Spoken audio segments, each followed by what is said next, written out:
You're listening to Choose FI Radio. The blueprint for financial independence lives here.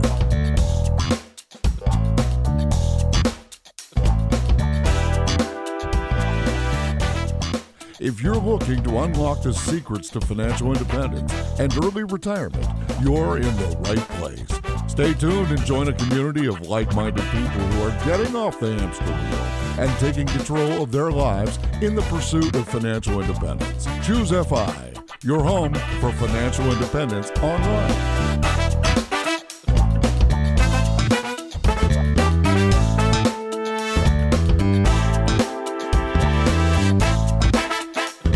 All right, guys, super excited to dive into this week's episode, and I wanted to kind of set the frame here. I've seen messages like this or ideas like this in our Facebook group many times. I think this is kind of the perfect example of the topic that we want to cover today. And we got this from a listener in our community. They say, I'm new here, and a lot of the numbers I see people throw around intimidate me. Not the goal numbers. I'm talking about the incomes, the really high incomes. I'm a mom, and I'm the breadwinner for my family, and I would be beside myself if I even made half of what the people in this group are actually making. I'm debt-free, but I'm really trying to figure out what that next step should be and how to really pursue this for my family as a mom that is the breadwinner for the family. Now, honestly, this was the perfect question to ask because this is something that we wanted to benefit from the people that are in our community that have different life experiences. They have tackled this same journey. And today we're going to be talking with Liz, who writes over at chiefmomofficer.org. She is a six-figure breadwinner for her family, but it didn't start there. When she started her career, she was making, somewhere in the low 20s, and she has leveraged career hacking and made very intentional choices to make an incredible lifestyle for her and her family, and they are well on the path to financial independence. Very excited about this conversation, and to help me with this, I have my co-host Brad here with me today. How you doing, buddy? Hey, Jonathan, I'm doing quite well. And yeah, that's a fascinating question, right? And I think it speaks to limiting beliefs. And I can't wait to ask Liz about this, but so many of us think that where we are today is where we'll always be. I think with this podcast, we try to break through that. You can always get better. You can always improve. Maybe it looks impossible to make six figures, but what are the steps that it would take you to get there? And I think Liz is the perfect person to talk about this. And her story certainly transcends beyond that. She's Chief Mom Officer. What a great nickname. She had an article on her site, Mom's on Fire. I just love this. I mean, it's such a crucial piece that we need to be talking about here on the show because more than half our audience is female. And this is essential information. So with that, Liz, welcome to the Choose FI podcast. Hi, thanks so much for having me. I'm really excited to be here today. Well, what I thought we could start with is go back through a little bit of your backstory. I need to rework that. We'll go back and we'll talk about your origin story. And specifically, you wrote the Chief Mom Officer Complete Guide from going from a low-paying job into a lucrative career. And I'd love for you to work through those inflection points and along the way, kind of talk to us about the strategies that you implemented pursuing financial independence with a family of five. You didn't start out making six figures a year, right? Heck no. That was an impossible dream back when I started my first full-time job. I thought people who made six figures were different people than I was and never really thought I'd get there. So Liz, different types of people. I think a lot of us do think that way, that people making money or even people who are wealthy, they are different types of people. But now on the other side of it, we know that's not the case. And there is a stepwise process to get from where you were to where you are now. And I'd love to hear, what were your first steps? My very first steps were getting an education. So back when I first started my adult life, I worked full-time in a call center, making $22,000 a year. And I knew I didn't want to do that forever. So I knew I had to get some kind of education, but I needed to work full-time as well to support myself. So what I did is I leveraged company reimbursement from that call center to pay for college. So I would work 8 hours during the day and then started out in community college in the evenings, going full-time for 2 years. And most of that was paid for by the company reimbursement because I had to pay for all that myself. The rest was paid out of my $22,000 a year salary.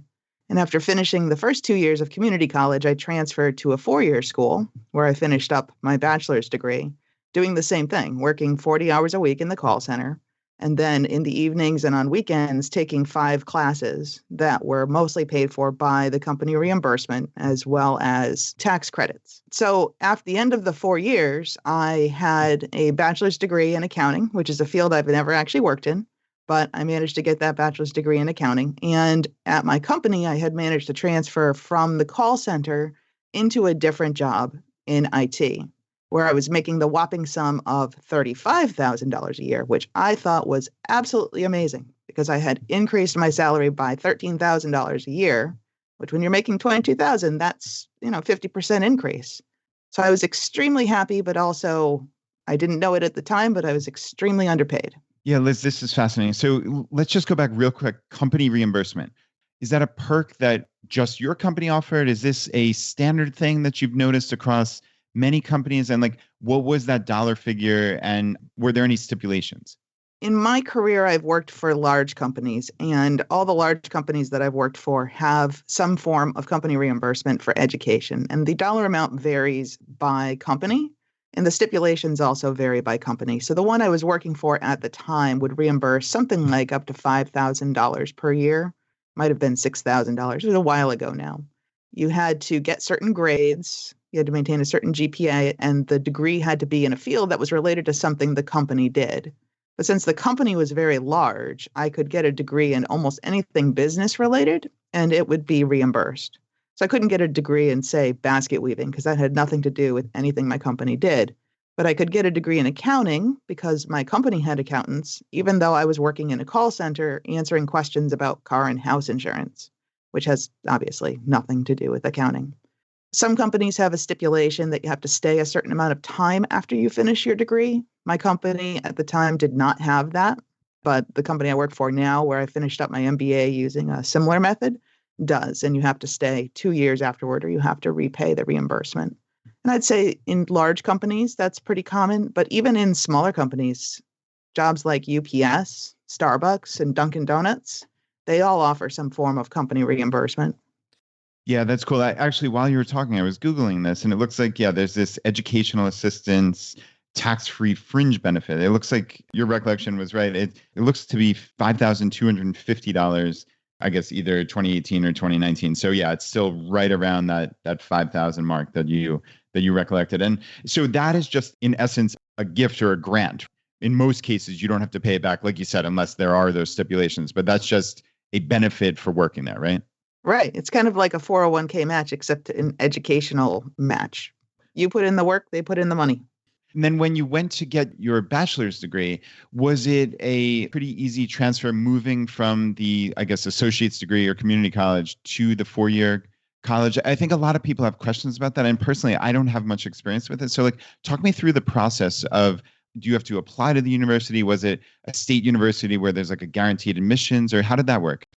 You did have to apply to the state university. In my case, I applied to Central Connecticut State University, which is a public college in my state.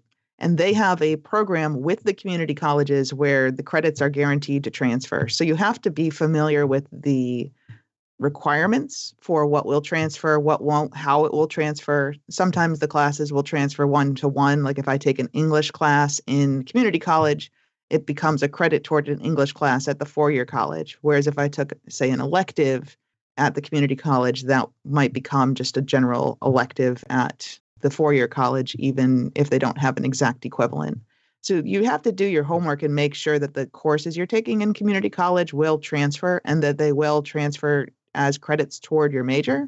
But community college is half or less the cost of a 4-year school. So by doing that path for 2 years, I was able to fund my education and cash flow it, even on a very low salary. Yeah, that's amazing. I'm curious about financial aid. Like when you went to this 4-year university, at that point, you're an adult, you're making, I guess, 22,000 or maybe 35 at that point. Do you recollect if you got significant financial aid? Because, on that salary, obviously you can't afford a $30,000 a year school. How did that work? So I didn't get any financial aid. Technically, given my age and the fact that my parents wouldn't fill out the FAFSA, I didn't qualify for any aid. And I wouldn't have qualified as an emancipated person in the school. So I never applied for any kind of aid. So the only money that I got was the reimbursement from my company and then the various tax credits that are available. Can't remember what they were called at the time. They're different than the ones now. So now it's the American Opportunity Tax Credit and the Lifetime Learning Credit. Back then it was something similar, but it had a different name.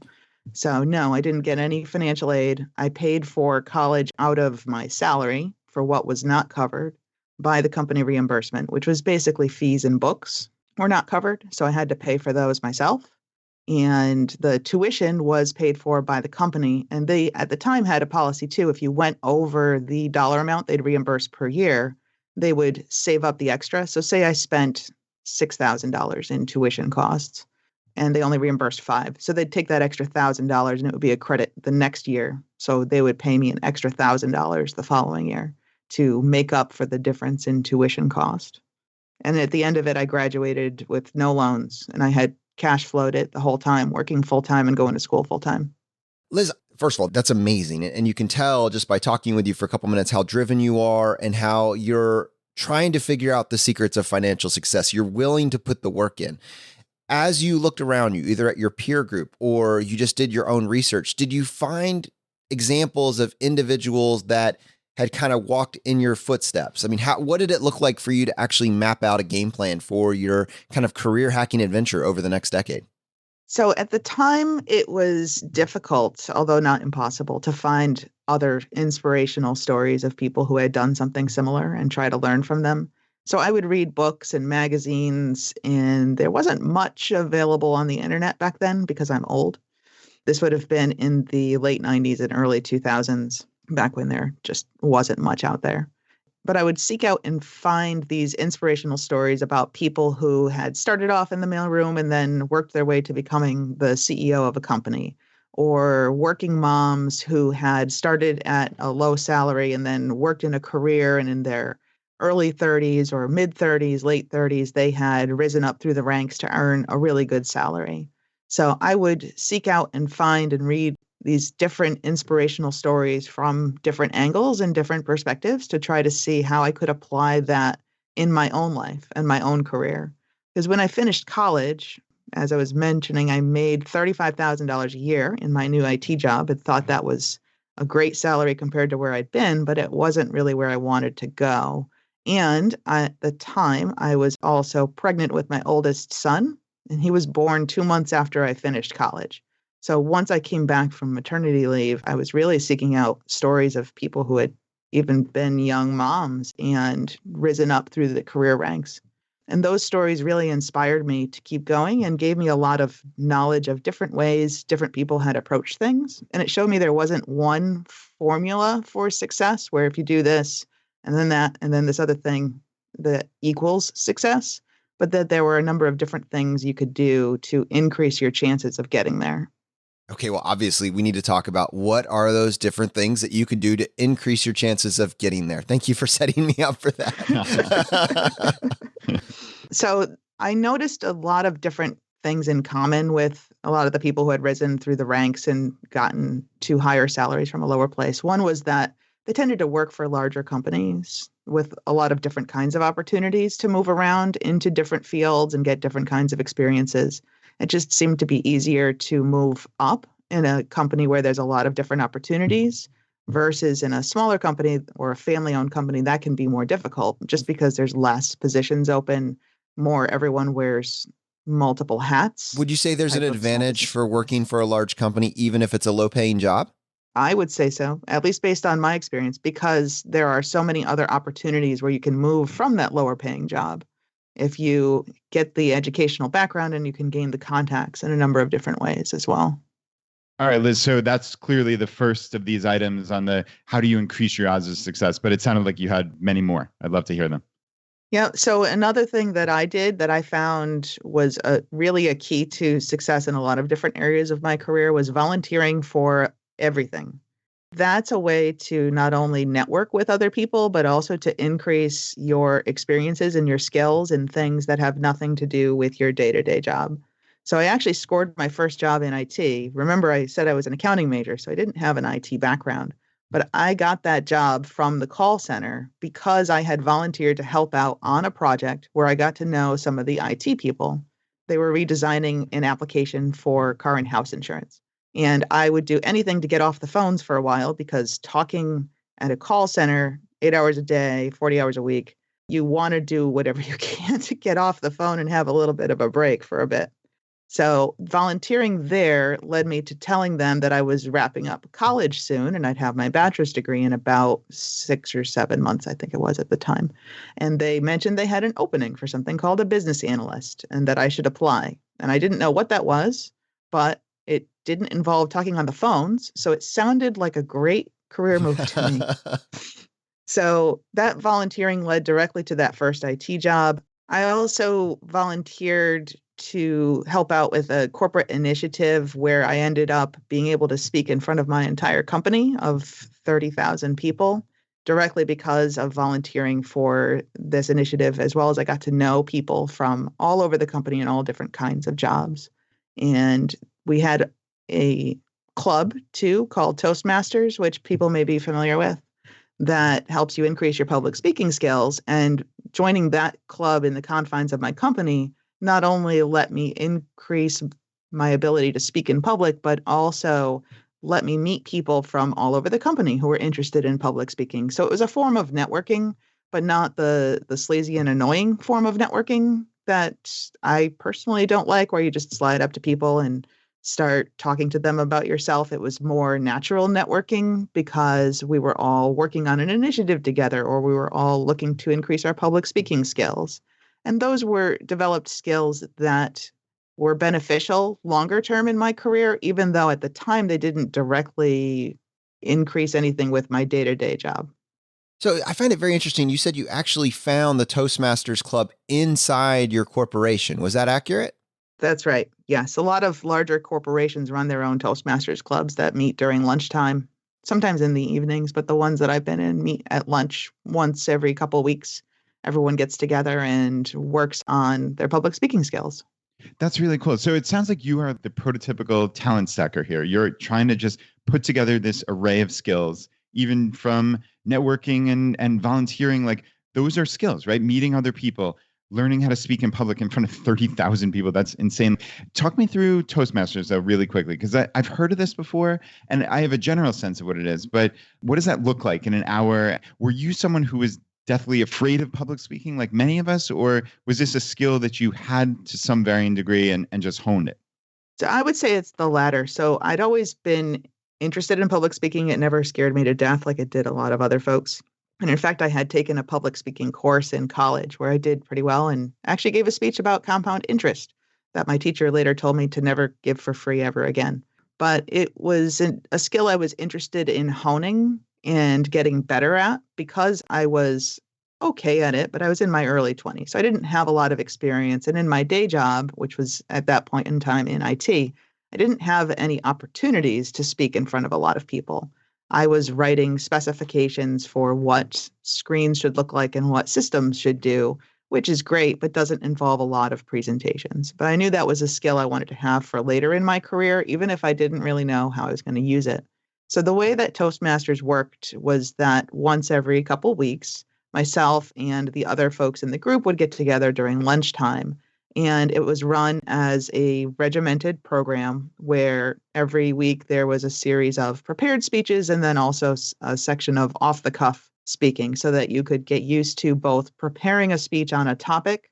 And there were different kinds of speeches in the workbook, like persuasive speeches versus informational speeches and other kinds. And then the off-the-cuff kind of speaking was to help you learn how to speak in front of a group, even when you're not prepared, because the prepared speeches can sometimes be a lot easier to do just in general because it's a little less intimidating. You've memorized the content, you know what you're talking about, you feel very confident in it. Whereas people can find off-the-cuff speaking to be more difficult because they'll stumble over their words and not quite sure what to say. And Toastmasters also has this fun concept of an ah counter where they'll count the number of pause words that you use when you're doing your speeches, ums and ahs and you know and you like and all those kind of things that distract from the message that you're speaking about. And I found that helpful because those are things that you don't even know that you're doing until someone points it out to you. And then once they do, you can work on how to get those out of your speeches. So now I found when people are public speaking and it's full of ums and ahs, it's really distracting. Well, I haven't heard a single or ah to cut from this entire podcast. So you're crushing it. Well, this isn't really in public, I suppose. I feel like I'm just speaking to you guys at this point. Awesome. Somebody somewhere is giving you credit for it, though. Oh, good. Clearly, you're not afraid of hard work. I mean, your work ethic comes through just in this short conversation that we've had. But I get the sense that, working hard isn't necessarily enough. Like, for instance, you're working on the phones. If working hard just meant, hey, instead of working my 8-hour shift, I'll give them the extra 2 hours for free, that probably doesn't get you to a 6-figure income over the course of your career. And so I'm curious, what does it look like to work hard strategically? What were these inflection points that you were able to weave out as opposed to that person that just says, I'm going to work really hard at my phone calls? So you do want to work hard strategically when you want to eventually move up. It is important to be really good at what you do every day. So you can't slack on doing well on the things that you're assigned to do. If you're on the phones, then you need to be doing a good job on the phones. You need to be answering the phone calls correctly and answering the questions correctly. But that's almost a baseline. And if that's not where you want to be forever, then you don't necessarily want to be the best phone person on earth, right? You want to work hard enough at that job to be doing very well and have people thinking well of you. But you also want to be working hard on developing other skills that will get you where you want to go. So in my case, for example, while I was on those phones, I was working really hard in the evenings and on weekends to get my college degree so I would eventually not have to be on the phones. And when I would volunteer for projects, I would make sure to do a bang-up job on those and knock them out of the park. So I would make a really good impression on the people that I was networking with as a part of those projects. So working hard is great, but if you want to work towards something else, you have to work hard strategically in those areas that will get you where you want to go. So I get working hard strategically. That makes perfect sense. And I want to see like how strategic this is. So this volunteering and this networking and even like the Toastmasters, were you aware interpersonal level who you were working with? Would you volunteer on a certain project if, let's say, there was a colleague who you potentially wanted to work with down the road? Were you that strategic about it, like on that granular of a level? Or is that like too Machiavellian maybe? So I've heard that can work well for some people, but that's not the path that I chose to go down. So I didn't pick my projects based on, is there a really important person working on this project or something like that? More because that's just not how I want things to be at work.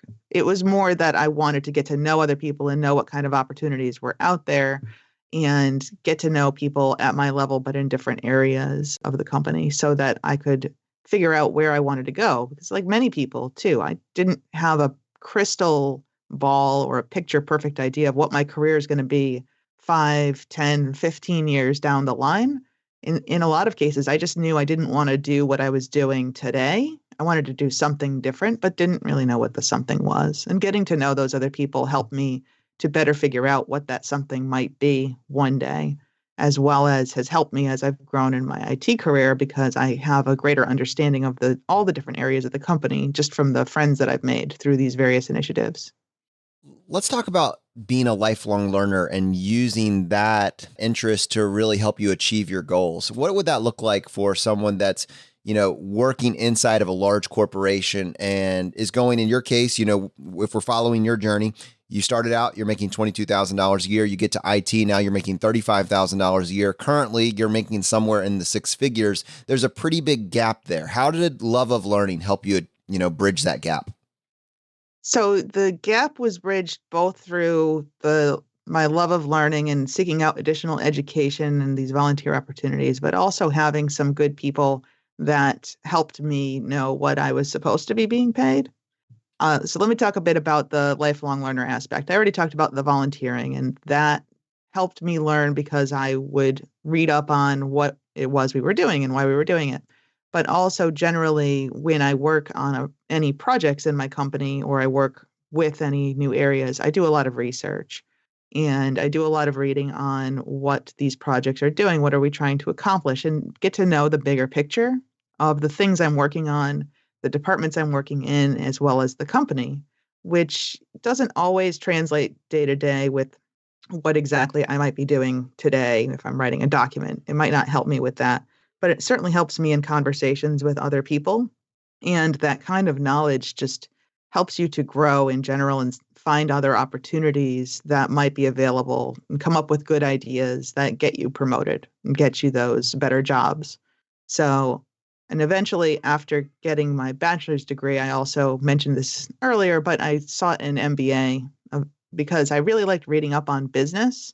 And to the point where I would spend my lunch breaks at work often reading articles from Harvard Business Review about different business cases, just because I found it such an interesting puzzle.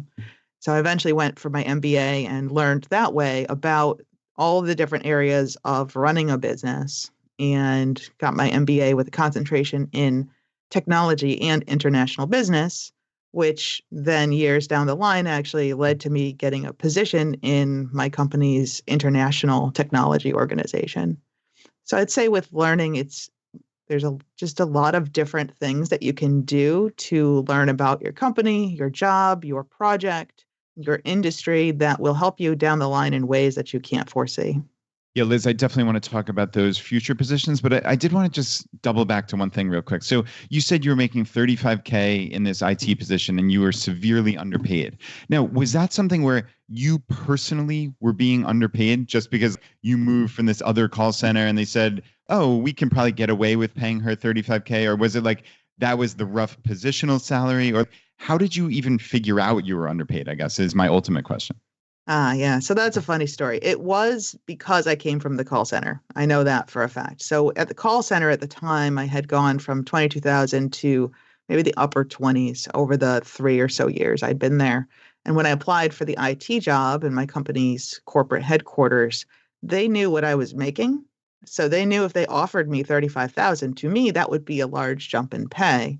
But the way that it happened is I stayed under that manager who'd hired me in for a little under a year. And then I had gotten a role on a different project with a different manager. And when it came time to do my annual review, that manager took one look at my salary and basically laughed because it was so absurdly under the market value for my position at the time. And he gave me a $20,000 raise, which when you're making $35,000, a $20,000 raise, and he gave me a bonus on top of that. I believe I came home and almost fainted in front of my husband and my oldest son because I just couldn't believe it. But I didn't know that I was being so underpaid, but he knew. So I was very fortunate that the manager that I had transferred under didn't have a vested interest in continuing to underpay me and instead saw that I was doing well in my job and that eventually I would probably figure out that I was being very underpaid. And if they didn't raise my salary, someone else would pay me more for being in that kind of position. I consider myself lucky in that respect to have gotten a good manager who helped me to see that. It's just at the time I had no background in IT. I didn't know what you're supposed to be paying business analysts at these big companies. My frame of reference was a call center to whom 35,000 was a huge amount of money. Let's talk about that frame of reference just a little bit more. So knowing what you know now, and you don't know the salary, you're kind of in the same position, but with the mindset that you have now, is there something that you could have done? You know, basically, if you look back, was that just the right way of doing it because you were given a shot at something that you didn't have a skill set or a background in? And then once you have it, then you could investigate and then on your own start asking or soliciting a raise. Would that be how you would play it now? Or is there something else that people should be aware of? Yeah, I think now, especially nowadays, I would not. Because right now there's a lot of information available online about what salaries are at specific companies for specific roles and generally in your industry for your location. There's so much information available now that was not in the early 2000s. That kind of thing was not online. It was hard to find out what people were being paid unless you had friends who were willing to talk about how much they're being paid with you, which is hard to find, especially if you're switching fields, even within the same company. So I think if I was doing that now, I would be doing my research online to figure out about what kind of pay would be fair. Now, in my case, obviously, in the end, it worked out well. And if I had said, well, I don't want this job because I don't think I'm going to be paid enough, and if they weren't willing to pay me what I was worth, then I would have been stuck in the call center another, 6 or 7 months until I finished my degree. And then at that point, I would have had to go out and get a different kind of job, which meant I would have had a totally different career, which would have been interesting.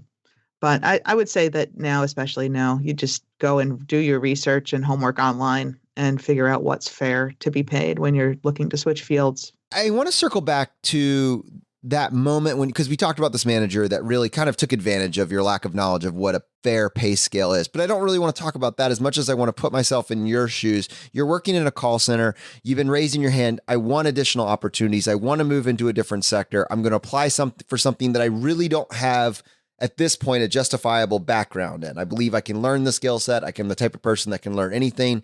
I want to go work in IT. Putting yourself in that situation, if it's a binary choice between accepting the job at a lower pay versus like demanding fair market rate and potentially them saying, well, we'll just go get someone with experience. Like, I'm almost of the mindset, and I'm curious from you, that it's almost worthwhile to just say, you know what, I'll take the job, whatever it pays, even if it's less than market rate, because I can always negotiate for it later. I mean, I'm just in the back of my mind, I'm thinking that's probably a reasonable mindset to have. And I'm curious for your opinions on that. Yeah, I think it certainly is. And in fact, I remember distinctly during my interview for this IT job when they asked, what's your biggest weakness? At first, I said it was coffee, just to get a laugh, which it is one of my biggest weaknesses. But then my next answer was, I have no experience. And I didn't really even know what IT did other than they fix computers, and I didn't know how to do that. So certainly there is an aspect of, if you get the job, that's often the hardest part, is getting that first job, because you end up stuck in that loop of, I need experience to get the job, but I need the job to get the experience, but I need that to get the job in the first place. So it certainly can be a valid strategy to get a job just for the experience, even if it's not paying what it should, or even if it's not exactly what you want to do, just so that you can get those years of experience under your belt. And then you can go apply for something that's paying more fairly, or that's closer to the field that you actually want to be in, or the company that you want to be with. Because the alternate is, hey, I'll just go get more education. But then after you get the education, you're kind of still in the same boat. Oh, well, I need the experience as well. I mean, you know, that's kind of like my thought. If the job really matters, the job is what says you have the experience. Just get the job and then figure out the negotiation later. And actually, that's the part that I wanted to circle back to, because you've really developed a great negotiation skill set. And I imagine that it's tied to your lifelong love of learning. You know, how do you recommend that someone cultivate that? So what's interesting is I didn't know a lot about negotiation as a set of skills until I took a course in my MBA on negotiating. And I learned a couple of concepts there that once I knew them, they made total sense, but I had never really thought about them in that framework. So there's two concepts in negotiation. One is the best alternative to a negotiated agreement, or what's called BATNA. And then the other one is called ZOPA, or zone of possible, or sometimes zone of potential agreement. And both those concepts really get you to sit down and think about, well, let's say, what's my best alternative to negotiating this agreement here? So if my best alternative is being stuck in the call center for another 7 months while I finish up school, and then ending my time at school with still no experience in a field outside of a call center, well, that's not a great alternative for me. So when I know what my best alternative to negotiating this agreement is, that helps me to really see what's it worth to me to actually come to an agreement where we're going to be working together. And the zone of possible agreement is where all the different aspects to what you can negotiate for. So in my case, going back to my initial negotiation, I didn't negotiate anything, but there were so many different things that I could have, not just pay, but also time off. You can negotiate benefits. You can negotiate remote work arrangements. So there's a lot of different aspects usually to the zone of any negotiation, and you can negotiate all those different levers differently and come to a collective agreement that benefits both of you. Liz, that's amazing. I've never heard of either of these. And as you're talking about them, it reminds me of Charlie Munger's mental models, where he has this fundamental knowledge in life that he thinks really helps him in all other aspects of life. And I can see that with this negotiating skill set. And I'm curious, obviously, you can learn about this in college, or I suspect you learned about it in college or your MBA, but can people learn about this online? Like, have you come across any especially interesting articles or sites that we could put in the show notes that would be of help to the audience? Yeah, I could definitely send you guys a couple of links. It is all available online. There's plenty of information on both these concepts. If you just Google BATNA and ZOPA, it'll come up with tons of different articles because those are two mental models or frameworks that are well known in the negotiation academic community, I'd say. And whenever you take a class on negotiating or you attend a lecture on negotiating, they usually mention both of these things. But I'll find some good links and send them to you to share with your listeners so that they can see a couple of good articles. You know, what I love about your story, Liz, is just how willing you are to actually embrace change. And that's critical because careers are rarely stagnant. In fact, if they are stagnant, something has likely gone wrong. And I'm just curious, as you kind of think through that whole mindset approach, what advice would you give to listeners that are trying to follow in your footsteps? And that's really what's really cool about this. When you look at your early story, you were saying it was really hard for me to find models of people of what they had actually done. I appreciate you laying the groundwork. How does embracing change really come into someone being able to advance their career? So in my case, all the big jumps and advances in my career have involved some kind of significant change. So moving from the call center into IT, where I didn't know anyone or know anything about the field, that was obviously a huge change. But over my career too, I've changed projects, I've changed departments, I've changed companies in a different industry. And each change has brought about new opportunities, as well as in many cases, jumps in salary. So I would say that embracing change is one of the number one things that you can do to advance, because in order to advance, you're going to have to basically do something that you're not doing right now. And it could be something that you don't really know how to do very well. And if you're really open to that change and you seek it out and you embrace it, you're going to be able to move up the ranks and move into different fields that will eventually get you to where you want to go. Whereas if you're afraid of change or you specifically try to stay within a certain comfort zone, you're not going to be able to grow and you're not going to find those kind of opportunities. And unfortunately, the world around us will constantly change anyway. So if we try to stay static and not change, the world will change. And eventually we might find that the jobs that we have or the careers that we stayed comfortable in don't exist anymore or aren't needed. I'm 38 now, and since I started working full time at 18 in the last 20 years, the industries have changed tremendously. The companies I worked for have changed tremendously. Whole new industries have been invented and old jobs have become obsolete. So if you don't change, the world will change. You know, Liz, what's apparent is that over time, you have created your own luck. These things didn't happen by accident. You know, there may have been these little things that were wow, but it's because you are positioning yourself to be ready when the moment struck. And that's really what's so encouraging about your story. I think it's replicable, but I think it requires some patience. Like your journey to a six-figure income was not get rich quick. No, I like to say that it's not easy, not quick. It's kind of the hard and long path to increasing your income. And I have to say that I think patience is one of the key skills that you have to have, especially if you want to make a huge transformation in your life. I know it's fun to read about people that say graduate and make six figures right out of college or who become instant millionaires, but that's not a replicable path to wealth or to income increase for most of us. For most of us, it's going to take a lot of work, a lot of time, some level of luck, and being positioned in order to take advantage of those lucky breaks that we're going to get. And all of that takes time. As I mentioned, I started out making $22,000 a year when I was 18. And now I'm 38. So I've been working in my career, increasing my level of education, increasing my income for 20 years. It's not a very fast path to wealth, but it is sustainable. And I think it's replicable by a number of people.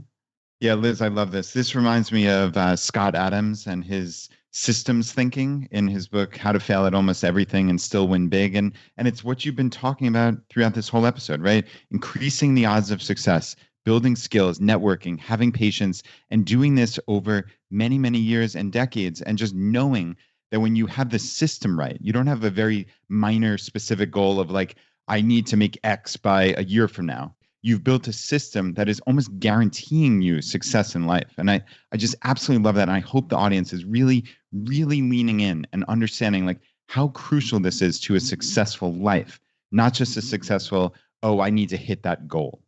Liz, so many people are listening to this and they're going to want to connect with you. They're going to want to find out more about the Breadwinner series that you have been putting together over the last several years, where you highlight the stories of women that have either found a field or created a field for themselves where they're making six figures. What is the best way for someone to connect with you and connect with your content? So I write over at chiefmomofficer.org. And as you mentioned, I have a great series on breadwinning six-figure millionaire women, where I interview women who are the breadwinners of their families, earn six figures, or are millionaires, to try and share their stories and inspire other people, like I was once inspired myself by the stories of others.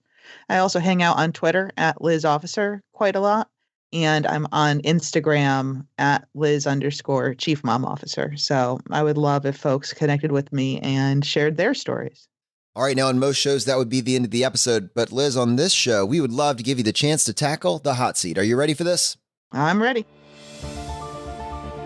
In a world drowning in debt and rampant consumption, trapped by the chains of lifestyle inflation, these questions highlight the secrets of those who have broken free. Welcome to the Choose FI Hot Seat.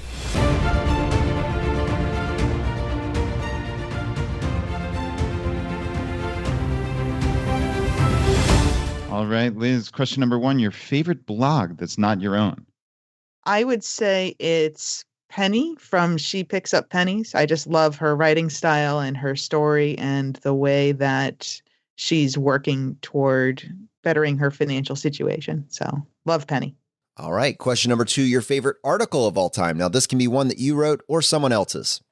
So my favorite financial article of all time is probably John T. Reed's takedown of Robert Kiyosaki from Rich Dad, Poor Dad on his website.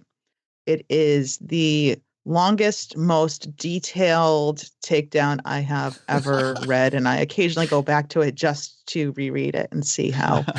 It sounds like a manifesto. It is. It's basically a manifesto. I found it years ago and I still occasionally pop over just to reread it. It's like stunned silence for me. I don't even know. I don't know anything about this. Can you give us 30-second highlight of it? So essentially, John T. Reed is a real estate writer, but he wrote a lot about Robert Kiyosaki and the bad advice he was giving and some interesting things about his background that don't quite add up. And I don't know, I just always liked the way that it was written and thought it was interesting to read what was obviously a very well-researched perspective of things that didn't quite add up. Question number three, your favorite life hack. My personal favorite life hack is to use the library. So my local library doesn't just have books, but they have DVDs, they have video games, they have backpacks filled with toys, they have cake pans, they have a 3D printer, and they even have a Raspberry Pi you can borrow. So I would say use the library, and if you haven't been to a library in a while, go visit one. And if your town's library is not so good, remember, other towns also have libraries where you can take things out. That's awesome. Love the library. Yeah, Jonathan, one thing we haven't said here in probably 100 episodes, Choose FI, Friends of the Library. Right? Get those bumper stickers made. Yeah, Liz, we are huge library fans. So yeah, that's wonderful. All right, question number 4, your biggest financial mistake. I would say it's buying a motorcycle. I bought one, I think it's like 6 years ago now, maybe 7. And I thought I was going to really want to learn how to ride a motorcycle. And I got a motorcycle license. And a couple times on the road, I discovered I really hate driving motorcycles. So that was probably my biggest financial mistake. You got a big Harley fat boy. What are you driving? This was like a little Honda thing. And it just, I don't know, people were tailgating me. And I was just like, I don't like this. Maybe you should try a scooter, like an urban moped. I live in the suburbs. I'd get run over. Oh, man.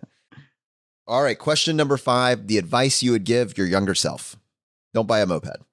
Yeah. Besides don't buy a moped and don't buy a motorcycle, it would probably be everything's going to be okay and you don't have to worry so much about everything. Awesome. That's pretty profound. All right, Liz, we have one bonus question. What's the purchase you've made in, let's say, the last 12 months or so that has added the most value to your life? Technically, this is something I got as a gift, but I would say it's a pizza stone. I got it as a Christmas gift that I had asked for, and I absolutely love it. So our family makes pizzas, homemade pizzas every Friday night, and we had been using these old metal pizza pans, but the stone really makes excellent pizza. And we use it now for our whole wheat pizza every Friday night. Awesome. Well, Liz, we would actually love to have you on the show potentially later this year and highlight other parts of your story. It was just so compelling. We knew we wanted to focus on this kind of career hacking process of yours. Honestly, there's so much more to your story. Would you like to come back on the show later on and talk to us maybe about what it's like pursuing financial independence as the primary breadwinner of a family of 5 and the difference between an emergency plan versus an emergency fund? Yeah, I'd love to come back on. I really enjoyed talking to you both today. And I really hope this information's been helpful to someone else out there. And I'd love to come back and chat some more. Awesome. Thank you so much for joining us today. Thanks for having me. All right, to our audience, I hope you got value from today's episode. I hope that if you have ever found yourself guilty of thinking that what you're making right now is what you will always make, that this stripped away that illusion and allows you to see that you can have an influence on the outcome. There are things that are under your control. And I would encourage you, Brad would encourage you just to continue to position yourself to create your own luck. And I think what Liz did today is really highlight the practical implications of that choice. If you got value from today's episode, and if you've been getting value from the episodes up to this point, just take 1 second and press the subscribe button on the platform you're listening to this on. Just lets the providers know you're getting value from the show and you want to be here when we produce additional content. If you want to support us in what we're doing here at Choose FI, here are 4 easy ways. 1, leave us an iTunes review. To do that, just go to choosefi.com/iTunes. 2, use our page to sign up for travel credit cards. If you want to travel the world with miles and points instead of your hard-earned dollars, then just go to choosefi.com/cards and get started today. 3, if you're working on the milestones of FI, set up a personal capital account to track your progress and use our affiliate link. It's completely free, and just go to choosefi.com/PC. P as in Paul, C as in cat. And 4, and most importantly, find your friends, coworkers, and family members who might be open to this message and tell them about the podcast. Have them start with episode 100. It is a fantastic starting place. All right, my friends, the fire is spreading. We'll see you next time as we continue to go down the road less traveled. You've been listening to Choose FI Radio Podcast, where we help middle-class America build wealth, one life hack at a time.